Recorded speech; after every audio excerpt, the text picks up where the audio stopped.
우리는 하나님의 뜻을 따를 때는 물론이고 하나님의 뜻을 따르지 않고 내 뜻대로 살아갈 때에도 형통함을 맛보기도 합니다.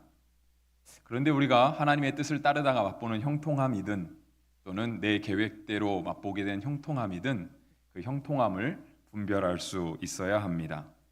하나님께서 주시는 형통함인지 아니면 하나님과 멀어지기 위한 사탄의 미혹인지를 분별할 수 있는 분별력이 있어야 합니다. 오늘 설교 제목을 올바른 분별력이라고 잡아보았습니다. 오늘부터 한 4주 동안 요나를 보려고 합니다. 요나는 총 4장으로 기록되어 있는데요. 한 주에 한 장씩 보면 4주가 지났을 때 요나를 다 보게 될 것입니다. 그래서 본문 말씀을 실은 조금 짧게 잡을까 하는 생각도 했는데 4주가 지날 때 우리가 이렇게 성경 봉독을 교독으로 하니까 한 절도 안 빼놓고 열심히 하면 자연스럽게 4주 지난 다음에 요나서를 다 읽게 되는 그런 효과가 있지 않을까라는 생각이 들어서 조금 본문이 길었는데요. 그래도 본문을 1장 전체로 다 잡아보았습니다. 오늘 본문 요나서 1장 1절은 하나님의 말씀이 요나에게 임하는 것으로 시작합니다. 요나에게 임한 하나님의 말씀은 니느웨로 가서 하나님의 심판의 말씀을 전하라 하는 것이었습니다. 그 말씀이 2절에 나와 있습니다. 너는 일어나 저 큰 성읍 니느웨로 가서 그것을 향하여 외치라. 그 악독이 내 앞에 상달되었음이니라 하시니라. 니느웨와 이스라엘은 서로 다른 나라입니다. 하나님은 이스라엘의 하나님이시죠. 특별히 구약 시대에는 이스라엘의 하나님이라는 그러한 느낌이 더 강했습니다. 지금은 우리가 현대를 살아가면서 하나님을 굳이 이스라엘의 하나님만으로 생각하지 않죠. 나의 하나님으로 고백하고 우리의 하나님으로 우리가 그냥 누가 시키지 않아도 다 그렇게 인정하고 있습니다. 그런데 구약 시대에는 그렇지 않았습니다. 이스라엘 백성들이 자기네 하나님이라고 생각을 했습니다. 하지만 그것은 사람의 생각이었고요. 하나님은 온 천하 만물에 임재하시는 하나님이십니다. 그래서 오늘 본문 말씀 2절에 보시면 니느웨의 악독이 하나님께 상달되었다라고 기록되어 있습니다. 하나님은 하나님이 택하신 민족 선민이 아니라 할지라도 이 세상의 악을 감찰하시는 분이십니다. 하나님이 악에 대해서 너무 가만히 계신 것 같고 시편에 보면 악인의 형통함들이 우리를 좀 마음 아프게 하는 그런 구절도 있긴 하지만 하나님은 실제로 살아계셔서 악을 감찰하고 계시고 그러한 악을 절대 그냥 넘기지 아니하십니다. 그래서 심판의 메시지를 준비하십니다. 그것은 하나님을 모르는 이방 나라라고 해도 변함이 없습니다. 모든 나라, 모든 백성은 하나님의 것이기 때문에 하나님은 이 땅을 다스리시며 악에 대하여도 심판하십니다. 그런데 이러한 심판의 메시지를 들었을 때 요나는 그것에 순종하고 싶은 마음이 없었습니다. 왜냐하면 니느웨는 아수르 제국의 수도였는데요. 이렇게 본문의 역사적 배경을 따지면 아직 요나서의 역사적 배경 시대에서는 아수르가 북이스라엘을 그렇게 괴롭히지 않았습니다.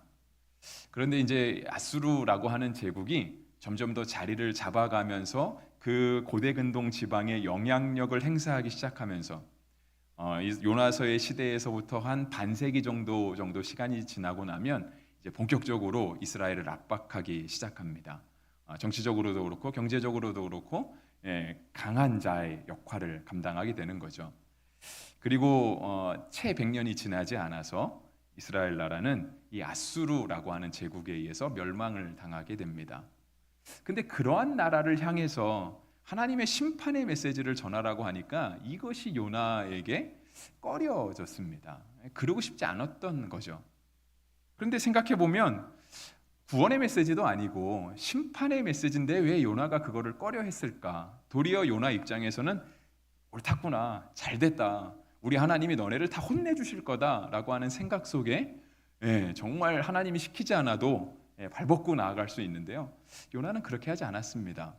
그 이유는 하나님의 심판은 결코 심판으로 끝나지 않기 때문에 그렇습니다. 하나님은 사람을 심판하시는 것으로 사람의 끝을 보지 않으십니다. 하나님의 끝은 어디냐면 구원에까지 이르는 것입니다. 우리가 이렇게 얼마 전까지 수요예배 시간에 사사기를 보셨죠, 그죠? 한 목사님을 통해서 우리가 사사기의 말씀을 보았는데 사사기 말씀을 볼 때도 여러분 충분히 알아차리셨을 것 같아요. 이스라엘 백성들이 평안 중에 거하다가 그 평안함이 너무 익숙해져서 점점 하나님 없어도 편하게 살겠구나라고 하는 생각이 들어오죠. 그러면 이제 점점 하나님을 잊어갑니다. 그리고 나서 하나님과 거리가 충분히 떨어지게 되면 하나님이 참다 이제 이스라엘 백성을 심판하십니다. 이방 나라를 들어서 이스라엘 나라를 못 살게 하시죠. 회개해야 된다고. 그래서 하나님의 심판은 결코 심판만으로 끝나지 않습니다. 그래서 하나님의 심판은 곧 구원의 출발점입니다. 그래서 이스라엘 백성들이 심판을 받아서 이스라엘 백성들이 이방 백성들에게 너무 괴로움을 당하다 보면 이들이 회개합니다. 결국은 회개하게 되죠. 그럼 하나님이 사사를 택하셔서 다시 그들을 구원하십니다. 그리고 사사가 사는 동안 평안하게 거하다가 40년이든 80년이든 편안하게 거하다가 그 평안에 익숙해지면 또다시 하나님과 거리를 두기 시작하고 하나님의 심판과 회개와 구원이 계속해서 반복됩니다. 굳이 구약시대만은 아닙니다. 오늘 우리의 삶도 이 비슷하다고 말씀드릴 수 있습니다. 사람은 정말 다 살아가는 모습이 비슷한 거죠. 그런데 요나는 그 가운데 구원하시는 하나님을 알았습니다. 왜냐하면 요나는 하나님의 사람이었잖아요. 하나님의 선지자. 그렇기 때문에 하나님께서 심판의 메시지를 던지신다는 것이 곧 그들을 구원하시려고 하는 메시지라는 사실을 요나는 금방 알아차렸습니다. 그래서 안 가겠다라고. 그래서 어떻게든 안 가려고 자기 나름대로 이렇게 정말 이렇게 수를 이렇게 꾸미고 있었습니다. 그런데 하나님은 모든 사람이 구원받기를 원하시죠. 하나님은 이스라엘의 하나님만이 아니라 온 우주 만물의 하나님이시기 때문에 그렇습니다. 그래서 디모데전서 2장 4절은 우리에게 이와 같이 말씀하십니다. 하나님은 모든 사람이 구원을 받으며 진리를 아는 데에 이르기를 원하시느니라. 이 마음을 붙들고 요나가 니느웨로 갔으면 참 좋았을 텐데 우리가 잘 알고 계신 것처럼 요나는 그렇게 하지 않았습니다. 어떻게든 피하려고 욥바라고 하는 항구 도시로 내려갔습니다. 그래서 마침 갔더니 그 욥바에 다시스로 가는 배가 대기하고 있었습니다. 요나가 진짜 잘 됐구나 생각해서 그 배를 얼른 뱃삭을 주고 올라탔습니다. 3절 말씀에 보면 그러나 요나가 여호와 얼굴을 피하려고 일어나 다시스로 도망하려 하여 욥바로 내려갔더니 마침 다시스로 가는 배를 만난지라 여호와의 얼굴을 피하여 그들과 함께 다시스로 가려고 뱃삭을 주고 배에 올렸더라 했습니다. 우리가 하나님의 뜻에 순종하려고 할 때 하나님은 우리가 하나님의 뜻에 순종하면서 정말 이렇게 올바른 신앙을 가지며 살아갈 수 있도록 도우십니다. 오늘 우리가 하나님의 말씀대로 정말 우리가 그리스도인답게 정말 이 땅을 살아가는 크리스찬답게 살아가려고 할 때 많은 어려움들이 있을 수도 있겠지만 그럼에도 불구하고 하나님은 살아가시기에 우리를 도우십니다. 근데 그 반대도 있습니다. 그 반대. 우리가 하나님의 뜻에 불순종하려고 할 때 어떻게든 하나님의 뜻을 조금 피해 보려고 할 때 그때에도요 그 찰나를 놓치지 않고 우리를 도와주는 그런 존재가 있습니다. 그렇죠? 늘 우리의 마음을 이렇게 꼬드기는 미혹해하는 영이 있습니다. 요나는 욥바로 갔습니다. 왜 하나님이 니느웨를 구원하시려고 하시지? 그건 안 되는데. 그건 안 되는데. 왜 하나님이 우리를 사랑하셔야 돼? 우리를 구원해 주셔야 되는데 왜 도리어 우리를 놔두고 저들을 구원하려고 하시지? 하나님의 뜻이라고 생각을 안 했던 것 같아요. 그래서 어떻게든 피하려고 욥바에 갔는데 진짜 마침 정말 하나님이 예비라도 하신 것처럼 다시스로 가는 배가 딱 대기하고 있는 겁니다. 하나님의 뜻이라고 충분히 오해할 수 있죠. 오해할 수 있습니다. 그러니까 우리가 하나님의 뜻에 불순종하려고 해도요, 정말 이렇게 이게 하나님의 뜻인가 보다. 내가 하나님 음성을 잘못 들었나 보다.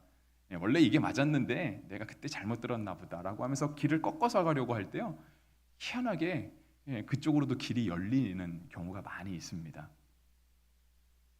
여러분 그 새벽 예배도 그렇고 수요 예배도 그렇고요. 저는 예전에 이렇게 직장 생활을 아주 짧게 했었는데요. 직장 생활할 때 저희 회사와 집 중간에 교회가 있었습니다. 그래서 솔직히 수요일 날 퇴근을 하면 퇴근하고 교회 들렸다가 집에 가면 딱 맞거든요. 그런데 이 중간에 교회에 들리기가 참 싫더라고요. 그게 뭐 그렇게 일이 힘들어서가 아니라 이 6시에 퇴근을 하고 차 타고 가면 7시 전에 교회에 도착할 수 있는데, 그리고 정말 몇 분 안 기다려도 돼요. 교회 가서 정말 물 한 잔 마시거나 커피 한 잔 마시면 딱 예배 시간이 되는데요. 그게 너무 싫더라고요. 물론 그래도 빠진 적은 거의 없는 것 같습니다. 근데 억지로 간 거죠. 여러분 새벽에도 그러지 않으세요? 새벽에 알람을 맞춰 놓으시고 눈을 뜨시잖아요. 근데 눈을 뜬과 동시에 내가 오늘 교회를 가야 되는 이유, 그것 말고 내가 오늘 교회를 빠져도 되는 이유가 정말 수십 가지가 생각이 납니다.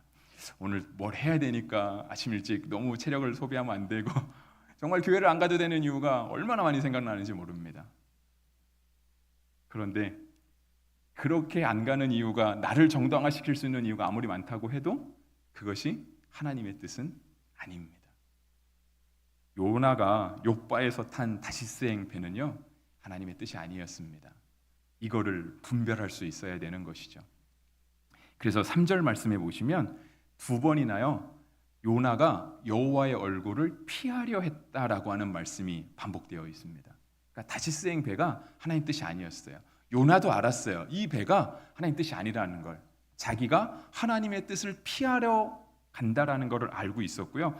나중에 이 배가 이제 막 그 하나님께서 보내신 폭풍으로 인하여 파손되려고 할 때, 그때 뱃사람들이 이렇게 잡아 올리게 요나를 제비 뽑잖아요. 너 누구냐라고 할 때 내가 히브리 사람이다, 하나님을 경외하는 사람이다라고 하면서 자기를 밝히죠. 내가 하나님의 얼굴을 피하려고 이 배를 탔다라는 것을 밝힙니다. 사실상 요나는 하나님의 뜻을 잘 분별할 수 있었습니다. 그런데 그게 마음에 내키지 않은 거예요. 하나님의 뜻이 명확하게 뭔지 아는데요, 그거를 선택하고 그것을 내가 취해서 살아갈 만큼 정말 그 기분이 아닌 거예요. 오늘 내가 하나님 말씀에 순종할 기분이 아닙니다. 이거예요. 우리가 하나님의 뜻에 제대로 순종하는지, 그래서 하나님의 뜻으로 말미암아 얻는 형통함인지, 아니면 이것이 사탄이 우리를 미혹하기 위해서 우리에게 던지는 미끼인지를 구별할 수 있는 방법이 물론 있습니다. 근데 뭐 제가 무슨 수학 가르치는 강사나 무슨 뭐 이렇게 쪽집게로 뭘 딱 찍어내서 이 방법이 딱 맞습니다라고 찍어낼 수 있는 건 아닙니다. 그걸 분별할 수 있는 방법은 하나님의 말씀밖에 없어요. 우리가 하나님의 말씀 앞에 깨어 있는 방법밖에 없거든요. 그런데 제가 이렇게 생각하면서 보니까 적어도 이렇게 주어지는 형통함이 우리에게 이렇게 선하게 열려지는 길이 정말 주의 뜻일까 아닐까를 분별할 수 있는 제 경험 중에 하나의 방법은 이거 같습니다. 그 선택에 내 유익이 있는가 하는 걸 점검하는 것입니다. 내가 뭔가를 선택하려고 할 때 이렇게 하면 나에게 유익하겠다라고 하는 거는요, 그게 신앙적인 유익이면은 상관이 없겠지만, 신앙적인 유익이 아니고 그냥 내가 얻는 평안함, 나의 얻는 일종의 수익, 나의 정당성, 이런 것들이라고 한다면 그것은 하나님의 뜻이 아닐 확률이 굉장히 높습니다. 우리가 간혹가다 그렇게 오해할 수 있어요. 하나님, 제가 그래도 이렇게 하면 하나님도 좋으시잖아요. 하나님도 좋고 저도 좋습니다. 하나님께 유익하니 그 안에서 저도 유익함이 있습니다. 그렇게 타협할 수도 있어요. 그런데 왜 그것이 내 유익이 있으면 그것이 하나님의 뜻이 아닐 확률이 높다라고 말씀드리냐면, 하나님과 우리의 관계는요, 서로 윈윈하는 그런 파트너 관계가 아닙니다. 하나님이 좋으니까 나도 좋죠. 물론 그 말은 맞습니다. 틀린 말이 아니에요. 하지만 이렇게 하니까 하나님도 좋고 저도 좋습니다 라고 하면서 둘 다 좋으니까 됐지요 라고 하는 것은요, 하나님을 마치 한 사업의 파트너처럼 함께 이렇게 즐겁게 시간 보내는 그런 사람으로 하나님을 굉장히 이렇게 격화시키는 겁니다. 나의 유익을 위해서 하나님을 사용하는 거예요. 그런데 하나님은 그러한 대상이 아니죠. 하나님은 순종할 대상이고요, 우리가 철저히 경배할 대상입니다. 니느웨를 피해서 다시스로 가려고 할 때요, 하나님은 동일하게 니느웨를 사랑하시는 것처럼 요나도 사랑하셨습니다. 그래서 요나에게 어떻게 하시냐면 큰 폭풍을 내리십니다. 아까처럼 왜 큰 폭풍이 사랑이냐 말씀하시면, 아까 말씀드렸잖아요. 하나님의 심판이 사랑이에요. 왜냐하면 하나님의 심판은 결코 심판에서 끝나는 법이 없거든요.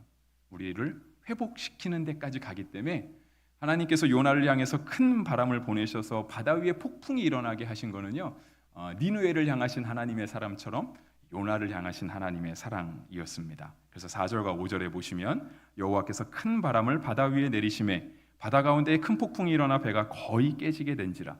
사공들이 두려워하여 각각 자기의 신을 부르고 또 배를 가볍게 하려고 그 가운데 물건들을 바다에 던지니라. 그러나 요나는 배 밑층에 내려가서 누워 깊이 잠이 든지라 했습니다. 선원들은 난리 났습니다. 배가 거의 깨져가게 된다라고 4절 끝에 돼 있잖아요.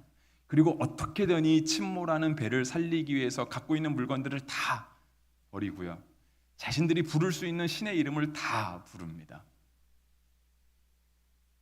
근데 요나는 정말 너무 평안하게 배 위층에 내려가서 잠이 들었습니다. 그것도 깊이 잠이 들었다라고 했습니다. 말씀을 준비하면서 이러한 요나의 모습을 볼 때 예수님이 떠올랐습니다. 여러분, 예수님도 이 정도는 주무시잖아요, 그죠? 예수님도 제자들이 풍랑이는 바다를 갈 때 예수님은 배, 그러니까 고물이라고 했죠. 배의 가장 뒷부분에서 누워서 잠을 주무시잖아요. 막 그 마태복음의 기록에 보면 그때 풍랑이는 파도가 얼마나 셌는지 배 안에 물이 들어왔다라고 표현이 되어 있거든요. 그런데도 제자들이 깨우기 전에는 예수님이 안 일어나십니다. 아마 요나도 그런 것 같아요. 아마 이 정도 잠은 자야 하나님의 선지자로 역할을 할 수 있게 되는지도 모르겠습니다. 그런데 사실상 요나가 누워 잤다라고 하는 표현은 그거죠. 요나가 영적으로 깨어있지 못하다라고 하는 의미입니다. 그가 깊이 잠이 들었다 그랬거든요. 그의 영이 하나님 앞에서 너무 깊게 잠들어 있는 거예요. 하나님의 뜻을 모르진 않습니다. 하나님의 뜻이 이거는 맞아요. 근데 나는 이쪽으로 가고 싶은 마음이 너무 많은 거예요. 그리고 이미 이쪽으로 너무 많이 가 있는 거예요. 이걸 다시 끄집어 올려니, 되돌려 올려니 싫은 거죠. 마치 잠잔 사람이 뭘 해도 업어가도 모르는 것처럼 꿈쩍도 하지 않는 상황을 바로 이 5절 말씀, 배 밑에 내려가서 깊이 누워 잠이 들었다라고 하는 표현으로 보여주고 있습니다. 이것이 얼마나 답답했는지 6절에 보시면 선장이 옵니다. 선장이 와서 하는 말을 여러 번 살펴보십시오. 6절, 선장이 그에게 가서 이르되 뭐라 그러죠? 자는 자여 어찌함이냐. 요나는 자는 자였습니다. 자는 자. 하나님 말씀 들었거든요. 하나님 말씀에 하나님이 자기를 선지자로 부르셨어요. 하나님께서 사명을 맡기셨어요. 근데 요나는 어떤 사람이었냐면 사명을 맡은 사람이 아니라 자는 자였다라고 하는 거예요. 이걸 보고 있던 선장이 얼마나 답답했는지 배 밑에까지 내려와서 지금 선원들이 침몰해가는 배를 살리려고 정말 고군분투 노력하고 있는데 그 선원들을 리드해야 될, 인도해야 될 사람이 바로 선장이잖아요. 근데 그런 선원들을 다 잠깐 팽개치고 요나에게 내려오는 거예요. 자는 자여 어찌함이냐. 여러분, 주님께서 우리에게 이렇게 말씀하실 수 있지 않을까요? 하나님의 뜻이 분명한데 어떻게든 하나님 안 하면 안 될까요? 라고 할 때 하나님이 우리를 향해서 그렇게 말씀하시지 않을까요? 자는 자여 어찌함이냐. 하나님께서 우리가 어떠한 신앙을 갖기를 원하시는데 그거는 교과서적인 생각이고요. 그래도 교과서를 세상에 다 적용하는 사람 없으니까 저는 교과서와 조금 다르게 이렇게 살아가겠습니다. 그냥 자기 나름대로 신앙생활 하려는 분들, 신앙이 없는 건 아니에요. 그런데 자기 나름대로 신앙을 만들어 가려고 하시는 분들이 있어요. 그리고 자기는 굉장히 잘 믿는 것처럼 그렇게 생활하시는 분이 있거든요. 주님이 말씀하세요. 자는 사람이라고. 어찌함이냐고 말합니다. 요나가 그 사람이잖아요. 요나는 하나님의 음성을 들을 만큼 깨어있는 사람이었어요. 하나님께서 택하실 만큼 하나님의 눈에 든 사람이었습니다. 그런데 그가 하나님의 말씀을 두고 자기 원하는 대로 그냥 자기 나름대로 자기의 임의의 신앙을 세워가려고 할 때 하나님께서 그를 하여금 어찌함이냐 하나님께서 말씀하시더라는 거예요. 여러분, 교회 안에 여러 신앙의 색깔이 있잖아요. 저는 여러 색깔의 신앙이 있는 걸 나쁘다고 보진 않습니다. 제 신앙이 다르고 여러분 신앙이 다 다르잖아요. 우리 교회 목회자분들 많이 계신데 제가 한 목사님께 잘 배워서 다음에 우리 구복교회 목회를 잘 해내야 되겠지만 한 목사님이 가지고 계신 신앙과 제가 가지고 있는 신앙이 100% 일치하진 않겠죠. 근데 적어도 여러분들이 그거 가지고 염려하지는 않으시잖아요. 왜 염려하지 않으시죠? 색깔은 다를 수 있지만 하나님 안에서 아름다운 조화를 이룰 수 있다라고 믿기 때문인 거죠. 우리 교회 다른 교육자분들도 많이 계세요. 다 다르잖아요. 살아온 배경도 다르고 공부한 것도 다르시고 집안 형편도 다 다르고. 근데 왜 우리가 교회 안에서 아름다운 조화를 이룰 수 있죠? 하나님 안에서 예수님 중심으로 신앙이 모일 수 있기 때문에 그런 거거든요. 이거는 좋은 거예요. 하나님은 정말 천지를 창조하실 만큼 정말 이 다양한 모든 피조세계를 만드실 만큼 하나님은 복잡하고 다양하신 분이잖아요. 당연히 사람도 그럴 수 있습니다. 그게 맞고요. 그런데 예수님 중심으로 모여지는 신앙이 아니라 그냥 나 중심으로, 마치 요나가 저는 그래도 요바로 가겠습니다. 저는 다시스로 가겠습니다 했던 것처럼 저는 요바에 가서 배 타고 다시스로 갈랍니다라고 해서 하나님 중심이 아니라 자기 중심으로 신앙을 맞춰가면은요, 교회 안에 조화를 이룰 수 없는 각양각색의 목소리만 나오게 됩니다. 그러면 교회가 불협화음이 나겠죠. 아름다운 공동체를 이루지 못하게 될 겁니다. 그래서 차라리 신앙이 없으면 덜 위험할 수 있어요. 근데 신앙이 있기는 있는데 그 신앙이 말씀의 반석 위에서 하나님을 향해서 아름답게 지어지지 못하고 그냥 말씀도 알고 그냥 모두 다 교회에 돌아가는 분위기도 다 아는데 나는 이거랑 상관없이 내 신앙을 지어가겠다. 굉장히 위험해질 수 있습니다. 하나님께서 선장을 통해서 요나에게 말씀하십니다. 자는 자여 어찌함이냐. 그러면서 이어서 말합니다. 6절 후반절에 일어나서 내 하나님께 구하라. 혹시 하나님이 우리를 생각하사 망하지 아니하게 하시리라. 기도함으로 구하라는 겁니다. 깨어서 구하라는 거예요. 우리가 지금 당하는 어려움이 있지 않는가? 오늘 우리가 헤쳐나가야 될 길이 있지 않은가? 하나님께 구하라는 것입니다.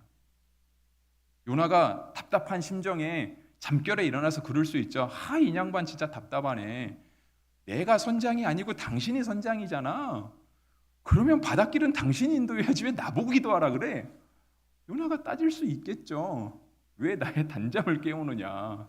내가 지금 요바로 가는 배를 타기 위해서 얼마나 마음의 갈등과 어려움을 겪으면서 이 배를 탄 줄 아느냐. 자기를 정당화하자면 충분히 정당화할 수 있습니다. 그런데 선장의 말이 도리어 하나님의 음성과 같죠. 자는 자여 어찌함이냐. 일어나서 하나님께 구해라. 하나님이 우리를 불쌍히 여기셔서 살려주실 수 있을 것이다 라고 말합니다. 마찬가지입니다. 교회 안에서 주무시면 안 되시는 분들이 주무시면 큰일 나는 겁니다. 구해야 되는 분들이 구하지 않으면 큰일 나는 거예요. 성도의 신앙도 마찬가지고 교회도 마찬가지입니다. 그래서 우리는 경각심을 가지고 있어야 됩니다. 늘 자신을 돌아볼 수 있어야 하고요. 정말 이 형통함이, 오늘 나의 평안함이 하나님 은혜 안에 있는 평안함인지 나를 더 깊은 잠을 들게 하기 위한 아무런 고민도 없고 번뇌도 없이 잠자는 신앙을 만들기 위해서 사탄이 우리를 자장자장 재워주는 것인지를 분별할 수 있는 올바른 분별력이 있어야 할 것입니다. 말씀 마무리하겠습니다. 배가 침몰해 가는데 진상규명 작업이 이루어졌습니다. 마치 재판석이 벌어진 것처럼 선장이 가서 요나를 깨우고 이제 이 파도가 어떻게 왔는지, 이 풍랑이 왜 왔는지 서로 진상을 규명하기 시작합니다. 그랬더니 요나가 제비를 뽑았을 때 뽑혔습니다. 그랬더니 이제 요나가 자기를 밝힙니다. 그 말씀이 9절에 있습니다. 그가 대답하되 나는 히브리 사람이요 바다와 육지를 지으신 하늘의 하나님 여호와를 경외하는 자로라 하고 되어 있습니다. 요나는 자기가 하나님을 경외하는 자라고 말씀했습니다. 표현했습니다. 적어도 이 9절에서 요나가 자기 자신을 향해서 나는 하나님을 경외한다라는 이 표현은 거짓된 표현은 아닌 것 같습니다. 이어지는 말씀을 보면 그렇습니다. 그래서 이 배 사람들이 그럼 어떻게 하면 되겠느냐? 요나의 말은 그것이죠. 이어지는 요나의 말 12절 그가 대답하되 나를 들어 바다에 던지라. 그리하면 바다가 너희를 위하여 잔잔하리라. 이 큰 폭풍을 만난 것이 나 때문인 줄을 내가 아노라 하니라. 했습니다. 요나는 알았어요. 이 폭풍을 누가 보냈는지 알았습니다. 그리고 이 폭풍이 왜 불게 됐는지도 본인은 알았습니다. 하나님이 보내신 걸 아는 거죠. 그래서 자기를 소개할 때 나는 하나님을 경외하는 사람입니다라고 했던 요나의 표현은 꼭 거짓말은 아닐 것입니다. 그래서 요나가 결단을 하죠. 나를 바다에 던지라고. 하나님의 뜻을 거역하려고 했던 나를 바다에 던져라. 하나님의 말씀이 있는데 그것도 받아들이고 그럼에도 불구하고 내 원대로 내 마음대로 신앙을 키워가려고 했던, 신앙생활 하려고 했던 나의 기준, 나의 경험들 바다에 던져라. 요나가 말하는 겁니다. 사람들이 진짜 던졌죠. 다 아시잖아요. 그래서 요나가 이제 물고기 뱃속에 들어가잖아요. 진짜 던졌습니다. 요나가 죽었을까요? 안 죽은 것도 아시죠? 왜 안 죽었죠? 17절에 기록되어 있잖아요. 하나님이 여호와께서 이미 큰 물고기를 예비하사. 우리가 우리 자신을 내던지면 죽을까요? 죽습니다. 적어도 하나님 안에서 나를 하나님께 던지면, 적어도 말씀 앞에서 우리가 말씀 안으로 우리 자신을 던지면 하나님 우리를 죽게 놔두시지 않습니다. 우리가 나를 던져서까지, 풍랑이는 바다에 나를 던지면 죽는다는 것을 누구나 알잖아요. 근데 그렇게 나를 하나님께 드리면 하나님이 결코 우리를 죽게 놔두시지 않습니다. 여호와께서 이미 큰 물고기를 예비하셨다고 17절은 분명 우리에게 말씀하십니다. 그러면 이 하나님이 예비하신 물고기는 언제 경험할 수 있을까요? 나를 던질 때, 나를 바다에 던질 때, 그때 경험할 수 있어요. 예전에 목사님들이 자주 쓰시던 예화 중에 하나가 그거 있어요. 저는 이제 김동호 목사님, 그분을 통해서 이야기를 들었는데요. 그분이 이제 아주 어렸을 때 자기 자녀들, 세 자녀를 기를 때 자기가 이제 아침에 바쁘게 출근해야 되는데 그 아들 중에 한 명, 막내라 그랬나요? 그러면서 아빠를 붙들고 100원만 달라고 한 거죠. 100원만. 그랬더니 제가 이제 정확한 얘기를 모르는데 그 아이 손에 100원짜리가 하나 들려 있었나? 100원을 주셨다 그랬나? 하여튼 그랬나 봐요. 그래서 아이가 이제 이거를 치고 너무 만족하고 있는데 목사님이 그게 안 될 거라 생각하는지 500원짜리를 다시 주셨대요. 그랬더니 아이가 이 100원짜리를 놓지 않는 거예요. 왜냐하면 이거를 자기 손에 들어왔잖아요. 그리고 자기는 100원짜리를 알잖아요. 500원짜리 모르는 거예요. 본 적도 없고 500원짜리가 얼마나 가치 있는지 모르니까. 근데 이걸 자꾸 뺏어서 500원짜리를 주려고 하니까 도리 아이가 울더라는 거죠. 옆에서 이제 막 형들이 말리면서 이거 100원짜리 5개 있어야 500원짜리 되는 거라고. 맞습니다. 네. 우리를 그렇게 바다에 던질 때 우리가 하나님 예비하신 물고기를 맛볼 수 있습니다. 물론 여러분들이 저를 향해서 그러면 목사님은 잘 던지고 계시나요? 물어보시면 저도 뭐 여러분과 크게 다를 거 없습니다. 아까 설교를 시작하면서 말씀드렸잖아요. 구약시대 사람들이나 오늘을 살아가는 사람들이나 평안함이 익숙해지다 보면은요 안일해지기 마련이고요. 하나님은 근데 결코 안일한 신앙을 놔두지 않고 심판을 예비하시고 또 심판과 회개와 구원을 이루어 가시죠. 그것이 꼭 구약시대 사람뿐 아니라 오늘 우리에게도 마찬가지인 것처럼 그게 꼭 목회자뿐 아니라 우리 모든 성도들에게도 마찬가지입니다. 다만 우리를 바다에 던져가는 삶, 그냥 하나님 말씀이 있으면 우리는 어떻게든 이렇게 피해가고 싶은, 좀 쉽게 가고 싶은 마음이 있을 때 그래도 이렇게 뚝심을 가지고 하나님 앞에 걸어가려고 하는 그러한 삶들 속에 하나님은 예비하신 물고기를 맛보게 하십니다. 하나님을 신뢰하시기 바랍니다. 하나님은 정말 믿을 만한 분이잖아요. 잠언 3장 5절과 6절 말씀에는 이와 같이 말씀하십니다. 너는 마음을 다하여 여호와를 신뢰하고 내 명철을 의지하지 말라. 너는 범사의 그를 인정하라. 그리하면 내 길을 지도하시리라. 아멘. 기도하겠습니다.